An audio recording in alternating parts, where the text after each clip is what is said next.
अब हम आज आपको बताने वाले हैं नया टॉपिक जिसका नाम है ईथर। एनसीईआरटी क्या ये चैप्टर 2 का ये लास्ट टॉपिक है ईथर। तो ईथर के विषय में आप थोड़ा बहुत जानकारी या 11th में ले चुके हैं, क्योंकि यूपीएससी में जो आपको बताया गया था तो वहाँ पर 18 यौगिकों का आप दर्शन किए थे। तो उन यौगिकों में यह जो ईथर है, ईथर भी आप पढ़े हैं। तो ईथर का सामान्य सूत्र की अगर हम बात करें तो सिंपल होगा ROR डैश। यहाँ पर देख रहे होंगे आप, तो ईथर का सामान्य सूत्र लिखा गया है ROR डैश।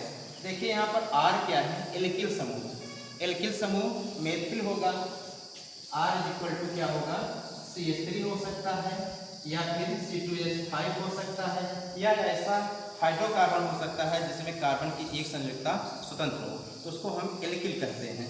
और दूसरा क्या होगा, यहाँ पर R डैश क्यों लगाया गया, R डैश इसलिए लगाया गया कि यह जो एल्किल समूह है यह इससे भिन्न भी हो सकता है, या भिन्न नहीं होगा तो समान हो सकता है। मतलब यहाँ पर CH3, यहाँ पर CH3, यहाँ C2H5, यहाँ C2H5, यहाँ CH3, C2H5, तो दो समान भी हो सकते हैं, असमान भी हो सकते हैं। तो इस प्रकार हम ईथर को दो भागों में बांट सकते हैं समानता के आधार पर। तो कौन कौन से इसकी समानता होती है, समानता का आधार कितने भागों में बांटा गया, दो। कौन कौन से, सममित ईथर और असममित ईथर। तो इंग्लिश में इसको हम कहेंगे सिमेट्रिकल ईथर, और दूसरा होगा अनसिमेट्रिकल ईथर। तो सिमेट्रिकल कब होगा, सममित, जब दोनों तरफ के एल्किल समूह बराबर हो उसको हम सममित ईथर कहेंगे, और जब दोनों तरफ के एल्किल समूह एक दूसरे से भिन्न हो उसको हम क्या कहेंगे, असममित कहेंगे। जैसे हम आपकी एग्जांपल बताते हैं, सिमेट्रिकल का होगा आपका CH3OCH3, और अनसिमेट्रिकल का होगा CH3OCH2CH3। तो यहाँ पर आप देख रहे हैं एक कार्बन परमाणु है यहाँ पर, एक कार्बन परमाणु यहाँ पर, ऑक्सीजन बीच में, अर्थात जब दोनों तरफ के कार्बन परमाणु की संख्या समान हो उसको हम सममित ईथर कहेंगे, और जब दोनों तरफ के कार्बन परमाणुओं की संख्या असमान हो उसे हम असममित ईथर कहेंगे। तो ईथर का वर्गीकरण हमें उसमें उपस्थित कार्बन परमाणु के आधार पर करते हैं। तीसरा हम आपको बताने वाले हैं ईथर का नामकरण। ईथर का नामकरण करना बहुत इजी होता है, और उसमें एक कार्बन परमाणु एक तरफ ऑक्सी लगा देना पड़ता है और दूसरे तरफ के समूह को एल्केन के रूप में कहना पड़ता है। जैसे अब हम यहाँ पर अगर बात करें यूपीएससी की, तो CH3OCH3 दो एल्किल समूह हैं। एक एल्किल समूह में हम क्या जोड़ेंगे, ऑक्सी, और दूसरे में क्या कह देंगे, एल्केन कह देंगे। एल्काक्सी एल्केन बनता है। अब जैसे इसका नाम होगा मेथ है तो इसमें ऑक्सी जोड़ेंगे, मेथॉक्सी, दूसरी तरफ क्या कहेंगे, मेथेन, मेथॉक्सी मेथेन होगा। लेकिन अगर यहाँ पर ऐसा है CH2CH3, तब क्या करेंगे, इसमें अगर असममित ईथर है, असममित ईथर में आपको हम एक ट्रिक बताते हैं, जिस तरफ कार्बन परमाणुओं की संख्या कम हो वहाँ पर हम ऑक्सी लगा देंगे, और दूसरी तरफ जो कार्बन परमाणु जितने उपस्थित हों उनको हम एल्केन कह देते हैं। तो यहाँ पर अगर हम देखेंगे इस एग्जाम्पल में, तो यहाँ पर सिर्फ एक कार्बन परमाणु, यहाँ पर एक दो कार्बन परमाणु। ऐसी स्थिति में हम इसको क्या पढ़ेंगे कि मेथॉक्सी एथेन। मेथॉक्सी एथेन क्यों कहे, एथॉक्सी एथेन क्यों नहीं कहे, इसलिए कहे कि जहाँ पर कार्बन परमाणु की संख्या कम होती है वहीं पर हमें ऑक्सी जोड़ना है। तो कार्बन परमाणु संख्या यहाँ पर एक थी, इसलिए हमारे लेफ्ट साइड में ऑक्सी जुड़ा और राइट साइड को हमने एल्केन कह दिया। तो यह तो था एल्काक्सी एल्केन। अब तीसरी पॉइंट आती है इसका आइसोमेरिज्म की। हम यहाँ पर लिखे हैं कि ईथर में समवायता। ईथर में प्रायः दो प्रकार की समवायता पाई जाती है। पहला इसमें क्या पाया जाएगा, अगर आपको याद होगा तो फंक्शनल ग्रुप आइसोमेरिज्म पाया जाएगा। यह चीज एल्कोहल में भी हमने आपको बताया था। तो दो प्रकार के इसमें आइसोमेरिज्म पाए जाते हैं। पहला पाया जाता है इसमें फंक्शनल ग्रुप आइसोमेरिज्म, क्रियात्मक समूह समवायता। दूसरा मेटामेरिज्म।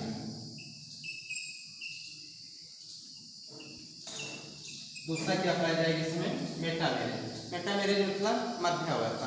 मध्यावयता कहाँ पाया जाता है? यह संरचनात्मक समावयता का ही भाग होता है। समावयता यह मेटामेरिज्म जो है ऐसे यौगिकों में पाया जाता है जिसके मध्य ऑक्सीजन, सल्फर या फिर NH उपस्थित रहते हैं, तो वहाँ पर मध्यावयता पाया जाता है। हम देख रहे हैं कि द्विसंयोजी परमाणु यहाँ पर ऑक्सीजन उपस्थित है, इसलिए यहाँ पर जो होगा वह मध्यावयता समावयता पाया जाएगा। यह तो था इसके समावयता के भाग। अब हम आपको आगे बताएंगे इसके बनाने की विधि और अन्य प्रकार, तब तक आप इसको नोट कर लीजिए। तो अब हम आपको जो बताने चल रहे हैं वह है कि आपके कोर्स में डाई एथिल ईथर या एथिल ईथर है, उसी बनाने की हम आपको विधि बता रहे हैं। यहाँ पर formation of die ethyl ether या एथिल ईथर।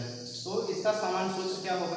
सामान्य सूत्र की विषय में हम बात करें, इसका सामान्य सूत्र होगा, एथिल है इसलिए हम लिखेंगे C2H5O C2H5। यह तो था हमारा डाई एथिल ईथर का सामान्य सूत्र। बनाने की विधि में पहला विधि बड़ा इंपॉर्टेंट विधि है, एक वैज्ञानिक थे जिन्होंने बनाया था, विलियमसन जी। विलियमसन जी ने क्या किया था? सर्वप्रथम इन्होंने सोडियम एथॉक्साइड लिए थे। सोडियम एथॉक्साइड का सूत्र होगा C2H5ONA। यहाँ पर आपका लिखा गया है सोडियम एथॉक्साइड। सोडियम एथॉक्साइड को इन्होंने सोडियम एथॉक्साइड को इन्होंने एथिल आयोडाइड के साथ गर्म किया था और प्राप्त हुआ था डाई एथिल ईथर। और यह विधि जो कहलाती है वह विलियमसन संश्लेषण विधि कहलाती है। यह जो विधि है यह पूछता है परीक्षा में कि विलियमसन संश्लेषण क्या है, तो आप लिखेंगे कि जब सोडियम एथॉक्साइड को एथिल आयोडाइड के साथ गर्म करते हैं तो हमें डाई एथिल ईथर प्राप्त होता है तथा यह विधि विलियमसन संश्लेषण विधि कहलाती है। तो ये विलियमसन संश्लेषण एक प्रकार का नेम वाइज रिएक्शन के अंतर्गत आता है, जो कि हमने आपको परिभाषा बताया। और यहाँ पर आप देख रहे हैं कि C2H5ON ने एथिल सोडियम एथॉक्साइड लिए हैं, यहाँ पर एथिल आयोडाइड लिए हैं, हमने इसको गर्म किया और यहाँ पर डाई एथिल ईथर बना। इसका नाम होगा डाई एथिल ईथर और सोडियम आयोडाइड एक लवण के रूप में प्राप्त हुआ। दूसरी विधि है एल्कोहलों के निर्जलीकरण से। बड़ा इंपॉर्टेंट था, हमने एल्कोहल जब पढ़ा रहे थे तो वहाँ पर हमने इसको बताया था कि आपको ईथर में काम मिलने वाला है। तो हम क्या लेते हैं? एथिल एल्कोहल का वाष्प लेते हैं और इस वाष्प को उच्च दाब पर निर्जल एल्यूमिनियम की उपस्थिति में या फिर एल्यूमिनियम फास्फेट की उपस्थिति में इसको हम गर्म कर देते हैं। तो जब ये जो एथिल एल्कोहल का वाष्प उच्च ताप और दाब पर एल्यूमिना डालने पर आइजोकैटालिसिस या एल्यूमिनियम फास्फेट डालने पर वो भी आइजोकैटालिसिस, तो यह बना देता है डाई एथिल ईथर। हमने यहाँ आपको दिखाया है कि यह जो यहाँ पर C2H5OH जो हमने दो अणु लिया है, यह दो अणु वाष्प के रूप में है, इसको आप एथिल एल्कोहल का वाइपर कहेंगे। ये भी क्या है आपका? वाष्प है, ये भी क्या है आपका? वाष्प है। इस वाष्प को हम निर्जल एल्यूमिनियम Al2O3 की उपस्थिति में और उच्च दाब पर और लगभग 240 से 260 डिग्री सेल्सियस ताप पर जब इसको हम अक्रिय कराए तो हमें प्राप्त हुआ डाई एथिल ईथर और जल प्राप्त हुआ। तो यह विधि जो है आपका एल्कोहल का निर्जलीकरण के अंतर्गत भी आपको बताना होगा और इसको आप एल्कोहल ईथर बनाने की विधि में भी उपयोग कर सकते हैं। दूसरा यहाँ पर है कि हम जब 350 डिग्री सेल्सियस ताप पर और उच्च दाब पर हम एल्यूमिनियम न डाल करके एल्युमिनियम फास्फेट डाल दें, अर्थात AlPO4 हम उपयोग करें, तो भी यह वाष्प जो लिए हुए हैं हम एथिल एल्कोहल का, यह परिवर्तित हो जाता है डाई एथिल ईथर में और डाई एथिल ईथर के साथ साथ जल निकल जाता है। इसलिए ये दोनों विधियों को हम एल्कोहल का निर्जलीकरण कहते हैं। अब तीसरा है कि हम जब एथिल आयोडाइड ले लें, एथिल आयोडाइड है क्या? एक प्रकार का साल्ट है। एथिल आयोडाइड को हम सिल्वर ऑक्साइड के साथ अक्रिय कराएं, अर्थात Ag2 के साथ Ag2O के साथ अक्रिय कराएं, तो Ag2O जो है वह सिल्वर ऑक्साइड एथिल आयोडाइड के साथ अक्रिय करके डाई एथिल ईथर बना लेगा और सिल्वर आयोडाइड का लवण प्राप्त होगा। आइए समीकरण देखें। है C2H5I ethyl iodide Ag2O silver oxide, दोनों के बीच में अभिक्रिया हुई, बना क्या C2H5 प्लस AgI। समीकरण को संतुलित करने के लिए क्योंकि यहाँ सिल्वर 2 है इसलिए यहाँ पर हमें 2 बढ़ा देना पड़ेगा, और वहाँ पर 2 C2H5 यहाँ जोड़ रहे हैं इसलिए यहाँ पर हमने क्या जोड़ दिया 2, और समीकरण आपका बराबर हुआ। तो इस प्रकार से हम जो तीसरी विधि के रूप में अभी आपको हमने बताया वह था इस एथिल आयोडाइड और सिल्वर ऑक्साइड के साथ गर्म करने पर भी आप इसको बना सकते हैं। यह तो थी इनकी विधि, और आगे की विधि जानने के लिए पहले इसको आप नोट कर लीजिए। चलिए, यह जो आप देखने चल रहे हैं विधि डाई एथिल ईथर बनाने की, इसको प्रयोगशाला विधि भी कहते हैं और अविरत ईथरीकरण विधि भी के नाम से पूछा जाएगा। अविरत ईथरीकरण विधि या प्रयोगशाला में डाई एथिल ईथर का निर्माण की विधि के रूप में यह अभिक्रिया पढ़ेंगे जानेंगे। तो लैब मेथड, अविरत ईथरीकरण विधि, दोनों के रूप में इसको आप देख रहे हैं। देखिए इसमें किया क्या जाता है, हमें लेना पड़ता है आपको C2H5OH एथिल अल्कोहल और इसकी अभिक्रिया करा देनी पड़ती है सल्फ्यूरिक अम्ल के साथ, और सल्फ्यूरिक अम्ल हमारा होना चाहिए शांत। तो हमने क्या लिया, एथिल अल्कोहल लिया और शांत सल्फ्यूरिक अम्ल लिए, 2 लिए, और हमें टेम्परेचर की बड़ी आवश्यकता पड़ती है यहाँ पर। तो टेम्परेचर 140 डिग्री सेल्सियस लेते हैं। 140 डिग्री सेल्सियस पर जब हम एथिल अल्कोहल का क्रिया शांत सल्फ्यूरिक अम्ल से कराते हैं तो पहले उपपद में यहाँ पर हमें एथिल हाइड्रोजन सल्फेट प्राप्त होगा।